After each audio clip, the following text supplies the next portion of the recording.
Now let's try to put some of this information together with the first few things.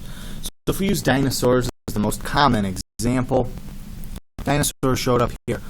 How many millions of years ago was that, though? Okay, so we need to be able to put numbers to some of these things. So if we're going to put numbers to some of these things, dinosaurs, you can see if you get like a straight line, it kind of helps. Dinosaurs, when did they show up? I guess my straight line drawing skills aren't perfect, but dinosaurs show up right here. Right, my line might be off just a tiny bit, maybe at the boundary between the middle and late Triassic time period. Or if you're asked for the era, that Triassic era lines up with the Mesozoic. Or if you're asked with the eon, it's in the Phanerozoic eon. So all of those things go together. And how many millions of years ago is that? Well, this is just like time scale. So you've got the numbers of millions of years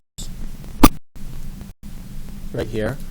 How many millions of years ago? Well, if this is 200 and this is 250, I mean, you know, you're doing some estimating here. This looks like about halfway, so I would call that 225. I would say this is maybe 230 million years ago. So you're just picking based off of this timeline here. Okay. When did dinosaurs go extinct? People kind of have that number in our heads pretty decent, I hope, anyway. But you just look over here. This is where something first evolved, or something first appeared on Earth. And this is where that group of fossils, the group of organisms, goes extinct.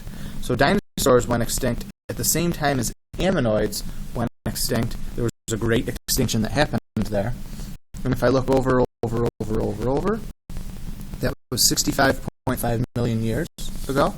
That's at the end of the Cretaceous, beginning of the Paleogene. All of these divisions, remember, are based off of major fossil changes. And that's the boundary, since it was such a major change between the Mesozoic ending and the Cenozoic beginning. Okay, so you can just go left to right to get your numbers and pay close attention to period versus era versus eon. And remember that there's this little squishing effect where all of this stuff gets jammed up into there.